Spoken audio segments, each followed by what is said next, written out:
अस्सलाम वालेकुम, welcome back to the physics lounge. लेकिन स्टूडेंट, हम चैप्टर नंबर 13 थर्मल फिजिक्स पढ़ रहे हैं। उसका आज जो हम टॉपिक देखने जा रहे हैं वो है average translational kinetic energy of gas.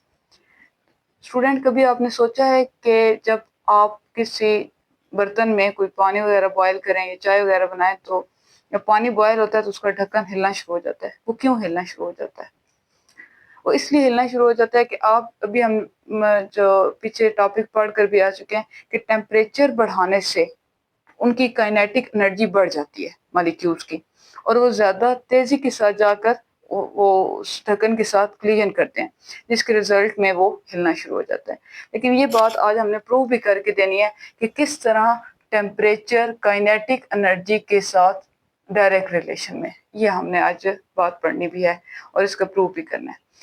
इस टॉपिक को शुरू करने से पहले बताऊं आपको, हमने पिछले टॉपिक में एक बहुत इंपॉर्टेंट इक्वेशन प्रूव की थी, वहीं से इस इक्वेशन को स्टार्ट करना है। वो इक्वेशन क्या थी? वो इक्वेशन हमने देखी थी, ये तो हमने चीज को प्रूव करके देनी है, ये हमारा क्वेश्चन है।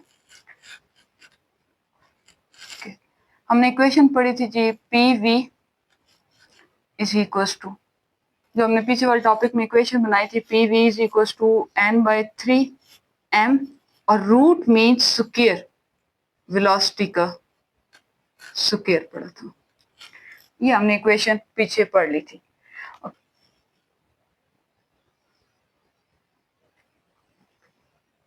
ये इक्वेशन हमने पिछले टॉपिक में पढ़ ली थी, इसको कह देते हैं इक्वेशन नंबर 1। अब हमने आइडियल गैस इक्वेशन भी पढ़ी हुई है, जो कि है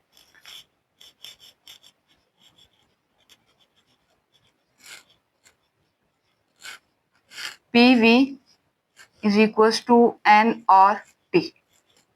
ये इक्वेशन हम यूज कर लेते हैं इक्वेशन नंबर 1 में। तो इक्वेशन नंबर 1, PV की जगह पर आ जाएगा जी nRT, ये आ जाएगा n/3m v root mean square velocity. Okay, अब इस इक्वेशन को थोड़ा सा हम रीअरेंज करते हैं और यहाँ पर हम वैल्यू निकाल लेंगे M V root mean square. ये 3 जाके इधर डिवाइड हो रहा है, साइड पे जाके मल्टीप्लाई 3nRT, और n इस साइड पर आके डिवाइड हो जाएगा और ये आ जाएगा M V root mean square. अब इस इक्वेशन में है कि हमारे पास ये n/n को हमने सॉल्व करके लिखना है, ये किसके इक्वल है? हमें पता है कि जो एवोगैड्रो नंबर होता है वो इक्वल होता है जी n/n, इसके a is equal to n/n। अब यहाँ पर n/n है तो रेसिप्रोकल ले लेंगे दोनों साइड पर, ये आ जाएगा 1/na, और इस साइड पर आ जाएगा जी n/n, ये आपके पास आ जाएगा। तो इस इक्वेशन में n/na की जगह पर हम 1/na लिख सकते हैं। तो ये इक्वेशन आपके पास आ जाएगी 3, n/na की जगह पर 1/na, यानी कि हम डिवाइड में लिख देंगे na आ जाएगा, और ये t mv root mean square.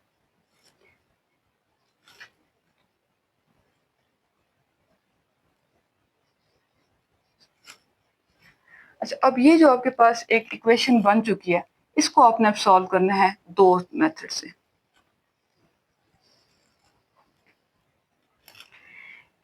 एक दफा आपने इसको सॉल्व करना है जी, ये चीज प्रूव करने के लिए कि टेम्परेचर और काइनेटिक एनर्जी का डायरेक्ट रिलेशन है, और दूसरा इसी इक्वेशन को यूज कर आपने रूट मीन स्क्वायर वेलोसिटी की वैल्यू फाइंड करके देनी है, उसके लिए फार्मूला बना के देना है। ओके, तो पहले हम ये चीज प्रूव कर लेते हैं। ओके, तो पहले हम ये वैल्यू निकाल लेते हैं रूट मीन स्क्वायर की। ये रूट मीन स्क्वायर की वैल्यू अगर इस इक्वेशन से हम निकालेंगे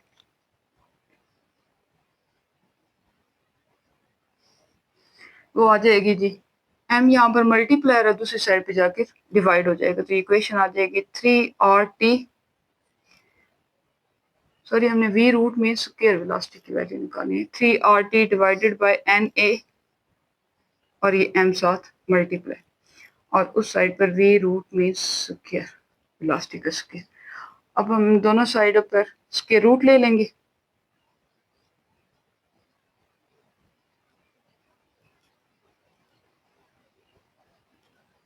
इक्वेशन आ जाएगी जी आपके पास 3RT डिवाइडेड बाय m को पहले लिख लेते हैं और ma is equals to v root mean square.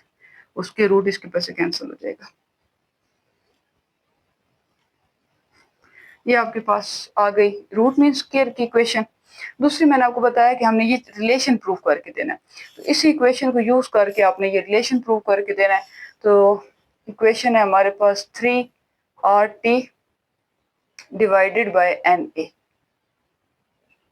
Is equals to mv root mean square velocity. अच्छा, अब काइनेटिक एनर्जी लेकर आना है। पहले तो काइनेटिक एनर्जी लाने के लिए यहाँ पर 1/2 की हमें जरूरत है, तो हम ये करेंगे जी मल्टीप्लाइंग बोथ साइड विद 1/2। दोनों साइड से मल्टीप्लाई करेंगे तो ये आ जाएगा हमारे पास 3RT डिवाइडेड बाय 2NA और इस साइड पर 1/2 mv root mean square velocity. Okay, अब इस साइड पर देखिए R/NA, ये हमारे पास जो फैक्टर होता है R/NA, ये बोल्ट्जमैन की इक्वल होता है, बोल्ट्जमैन कांस्टेंट की इक्वल।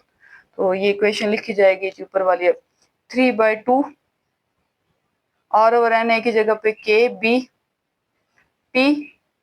और ये जो इक्वेशन है ये सारी चीज काइनेटिक एनर्जी की इक्वल आ जाएगी।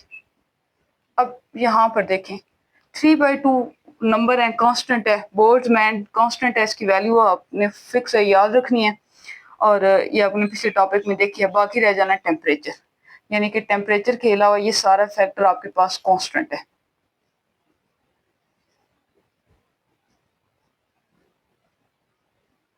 और इक्वल और ये आ जाना है काइनेटिक एनर्जी। अब इक्वल और कांस्टेंट को हम प्रोपोर्शनैलिटी के सिंबल से रिप्रेजेंट कर सकते हैं, ये काइनेटिक एनर्जी। तो जैसे कि मैंने आपको शुरू में बताया था कि टेम्परेचर बढ़ाने से मॉलिक्यूल्स की एवरेज ट्रांसलेशनल काइनेटिक एनर्जी बढ़ जाती है। तो ये रिलेशन भी आपको यही बता रहा है डायरेक्ट रिलेशन में कि अगर आप टेम्परेचर बढ़ाते जाएंगे तो मॉलिक्यूल्स की काइनेटिक एनर्जी बढ़ती जाएगी। जो मैंने आपको शुरू में एग्जांपल से भी बताया था कि टेम्परेचर बढ़ाने से एवरेज ट्रांसलेशनल काइनेटिक एनर्जी बढ़ जाती है। ये तो फार्मूला ड्राइव करने के बाद हमें एक एग्जांपल दी गई है कि आपको kinetic energy of air molecule find करनी है एट 300 केल्विन। तो टेम्परेचर आपको 300 केल्विन गिवन है, आपने जहाँ पर average kinetic energy of air molecules बतानी है कि वो कितनी आएगी। तो फार्मूला हमने देखा है इसका भी, लेकिन पहले मैं आपको एक चीज़ बता दूं कि काइनेटिक एनर्जी जो होती है इसके दो यूनिट होते हैं, एक तो जूल होता है और एक इसका यूनिट इलेक्ट्रॉन वोल्ट होता है। जूल जो यूनिट यूज होता है वो मैक्रो लेवल पर होता है, बड़े लेवल पर यूज होता है, और जब हम छोटी पार्टिकल्स से या छोटे लेवल पर जब चीज जाके डील करते हैं तो हम एनर्जी का यूनिट कौन सा इस्तेमाल करते हैं, इलेक्ट्रॉन वोल्ट। एयर मॉलिक्यूल क्योंकि साइज में छोटे होते हैं इसलिए हम एनर्जी का यूनिट कौन सा यूज करेंगे, इलेक्ट्रॉन वोल्ट, और अपना जो आंसर लिखेंगे वो इलेक्ट्रॉन वोल्ट में लिखेंगे। तो अभी जो आपने फार्मूला देखा है उसमें हमने देखा है कि काइनेटिक एनर्जी इक्वल होती है 3/2 बोल्ट्जमैन कांस्टेंट और टेम्परेचर के प्रोडक्ट के इक्वल होती है। तो यहाँ पर वैल्यूज लगा लेते हैं। काइनेटिक एनर्जी ये आपके पास आ जाएगी जी 3/2 के बी की वैल्यू होती है जी 1 बोल्ट्जमैन कांस्टेंट की 1.38 मल्टीप्लाई 10⁻⁻23 जूल पर केल्विन, और टेम्परेचर जो आपको यहाँ पर गिवन है क्वेश्चन में 300 केल्विन।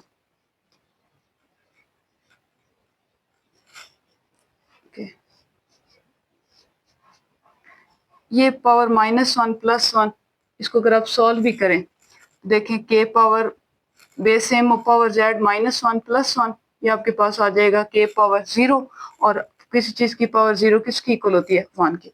तो केल्विन तो आपको यहाँ पर मेंशन करने की दोबारा जरूरत नहीं है, वो सॉल्व हो जाएगा। पीछे रह जाएगा जी 3/2 और इस बाकी फैक्टर को आप मल्टीप्लाई। ओके, अब मैंने आपको शुरू में बताया था कि ये आपका जाउल में आंसर आ रहा है, इसको आपने सॉल्व करना है, लेकिन पहले आप इसको मल्टीप्लाई करते हैं जी 3 के साथ।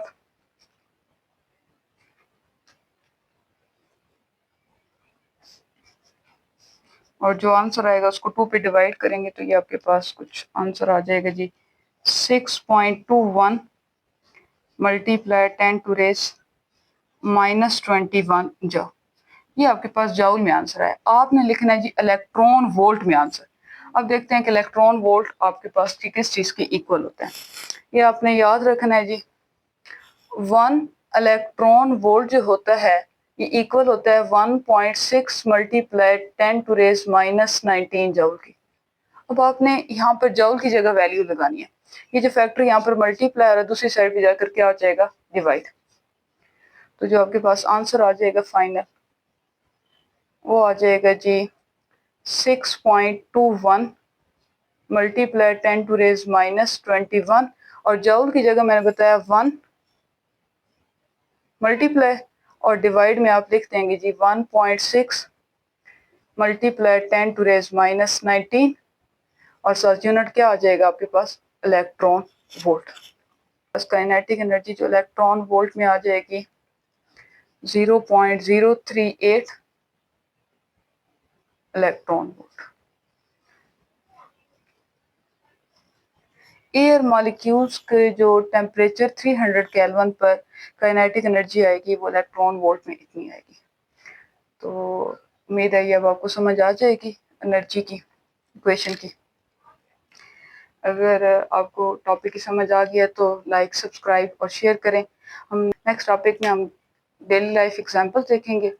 तब तक के लिए अपना बहुत सारा ख्याल रखें। अल्लाह हाफिज़।